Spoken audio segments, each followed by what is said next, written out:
আসসালামু আলাইকুম। কি অবস্থা সকলের? কেমন আছেন? আশা করি সবাই অনেক ভালো আছেন, সুস্থ আছেন এবং নিরাপদে আছেন। জানুয়ারি 2025-এ বাজাজ মোটরসাইকেলের দামের আপডেটের উপরে পর্যালোচনা করা হবে আজকের এই ভিডিও জুড়ে, সুতরাং কন্টিনিউ করেন। এখন বাজাজ মোটরসাইকেল কোম্পানি জানুয়ারি 2025-এ বাংলাদেশে যে কাণ্ড ঘটাইছে, আসলে এই কাণ্ডের জন্য আমি ভিডিওর টাইটেল দিতে বাধ্য হয়েছি জানুয়ারির কলার চেপে ঝাঁকুনি। কিভাবে কলার চেপে ঝাঁকুনি দিল বাজাজ বাংলাদেশে, সেটাই ব্যাখ্যা করব কিন্তু আজকের এই পুরা ভিডিওর মধ্যে। চলেন আমরা ভিডিওতে প্রবেশ করি। তো পর্যালোচনার এক নম্বর ব্যাপার, সেটা হচ্ছে ডিসকভার 110। এই মোটরসাইকেলের মধ্যে জানুয়ারি 2025-এর দাম বাড়াইছে 7,500 টাকা। মারাত্মক ঝাঁকুনি, কলার ধরে ঝাঁকুনি। কার? জানুয়ারির 2025-এর নতুন বছরের প্রথম মাসকে রাখেন। আরও বলতেছি, পালসার 150 সিঙ্গেল ডিস্কে 6,000 টাকা। Pulsar 150 single disc single channel এবিএসে 10,750 টাকা। N160 টুইন ডিস্ক সিবিএসে কার্বোরেটর যেটা আর কি, ওইটার মধ্যে হচ্ছে 7,500 টাকা। N160 FI ডুয়েল চ্যানেল এবিএসে 9,600 টাকা বাড়ানো হয়েছে। মানে কলারে ধরে ঝাঁকুনির তো একটা নমুনা আছে। মানে এমন ঝাঁকুনি দিছে, জানুয়ারির পেটে যা যা খাবার ছিল সব একদম উদ্গীরণ হয়ে বের হয়ে গেছে।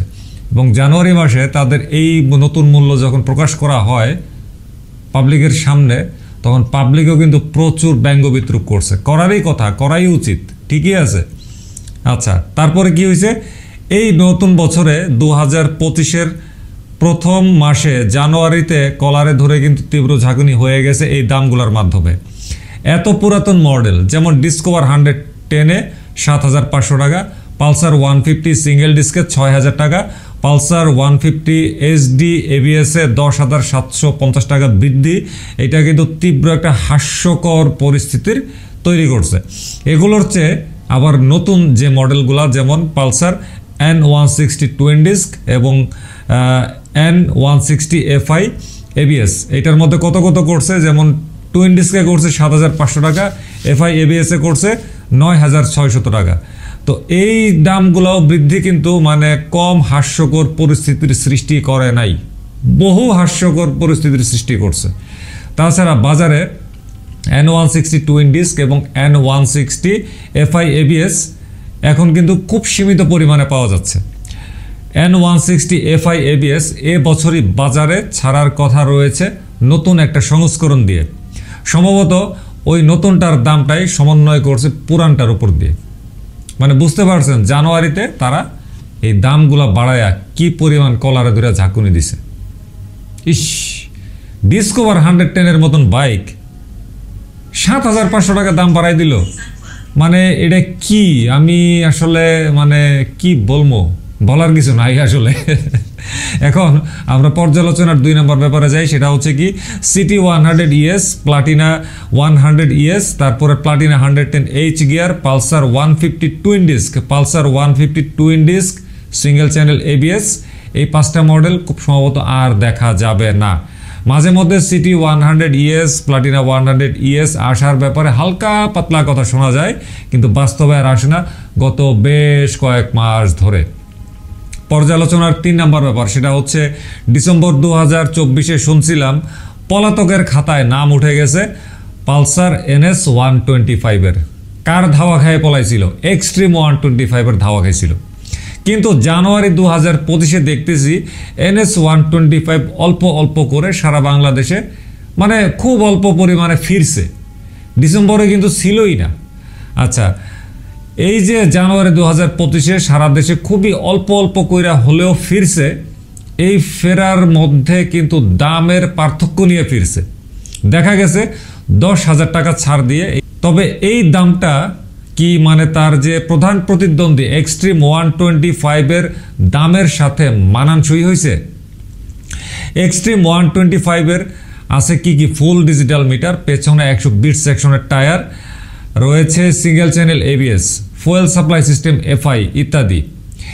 NS 125-এ কিন্তু এসবের কোনো কিচ্ছুই নাই। বরং লুকিং সহ বৈশিষ্ট্যের অনেক কিছু আমরা NS160 এর সাথে মিল পাই।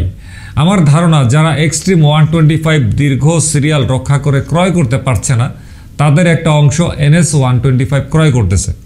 তাছাড়া বাজারে আরেকটা যে প্রতিদ্বন্দ্বী রেইডার 125 এইটারও কিন্তু প্রচুর সংকট আছে। এই সংকটগুলোর কাজে লাগাইয়াই আমার মনে হয় বাজাজ কর্তৃপক্ষ এইটার এরকম একটা দাম দিয়ে বাজারে ছাড়ছে তাদের স্টকটাকে খালি করার জন্য। তবে সব মিলে আমি বলবো বৈশিষ্ট্য অনুপাতে NS125 এর দাম অত্যন্ত বাজে, অত্যন্ত নিন্দিত প্রাইস। পর্যালোচনার 4 নম্বর ব্যাপার সেটা হচ্ছে কি পালসার N250 খুব সীমিত পরিমাণে পাওয়া যাচ্ছে দেশ জুড়ে গত বেশ কয়েক মাস ধরে। কোনোটার এক রং আছে তো আরেক রং নাই, অস্তিত্বও নাই কোনো কোনো শোরুমে মাসের পর মাস ধরে। N250 এর নতুন সংস্করণ আসার কথা, সম্ভবত ফ্যাক্টরিতে সেই কাজকর্ম চলছে, যার দরুন বর্তমান যে মডেলটা অল্প পরিমাণে পাওয়া যাচ্ছে সেইটা মানে নতুন করে বা ব্যাপকভাবে আগের মতন পাওয়া যাচ্ছে না। এখন দেখা যাক নতুন N250 তারা কবে ছাড়ে, দাম কত দেয়। পর্যালোচনার 5 নম্বর ব্যাপার সেটা হচ্ছে কি নতুন মডেল হিসেবে 2025 সালে আসার কথা রয়েছে পালসার P150, পালসার F250, কিন্তু 2025 সালের কোন মাসে ছাড়বে সেটা কিন্তু এখন পর্যন্ত নিশ্চিত তথ্য জোগাড় করতে পারি নাই, চেষ্টা করতেছি। অন্যদিকে বাজাজ ফ্রিডম 125 আসার ব্যাপারে যে আলোচনা শুনছিলাম 2024 সালে এবং সেই সময়ে ওই আভাসটা পায়া যে ভিডিওটা বানাইছিলাম, দুঃখের সাথে বলতে হচ্ছে সেই ফ্রিডম আসার সম্ভাবনা বা দ্বার খুবই সীমিত হয়ে গেছে, সম্ভাবনা অনেক কমে গেছে। সম্ভবত ফ্রিডম 125 বাংলাদেশে এত সহজে আনবে না। মেজাজটা খারাপ লাগে না? এত শখ করে আপডেটটা দিছিলাম 2024 সালের অক্টোবরে না সেপ্টেম্বরে যেন, এখন আমারে বলা লাগতেছে সম্ভাবনা হ্রাস হয়ে গেছে। ওফ, কি বলবো, কিছুই বলার নাই। পর্যালোচনার 6 নম্বর ব্যাপার সেটা হচ্ছে কি 125 সিসির ডিসকভার বর্তমানে দাম হচ্ছে 1,60,500 টাকা।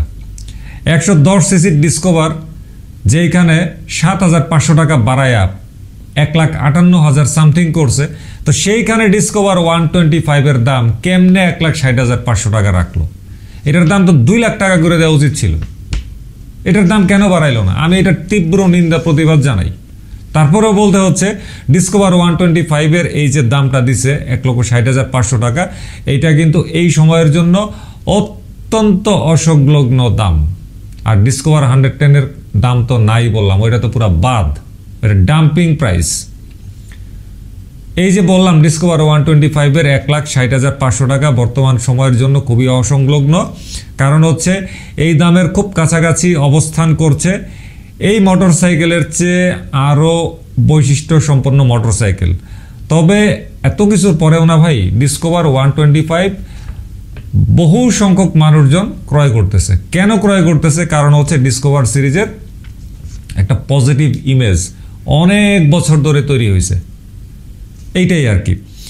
সো কি আর করার, আমরা আসলে অনেকে কঠোর সমালোচনা করি যে এত টাকা দিয়ে কেটা কিনে 110 আর 125, কিন্তু ওই যে বললাম পজিটিভ ইমেজ আছে এই জন্যে কিনে। তবে সেই দিন আর বেশি নাই, কারণ তারা যে হারে এই সমস্ত মোটরসাইকেলের দাম বাড়াইছে সেই দিন আর বেশি দূরে নাই যেদিন মানুষজন এই সমস্ত মোটরসাইকেল থেকে আসলে মুখ ফিরিয়ে নিতে বাধ্য হবে।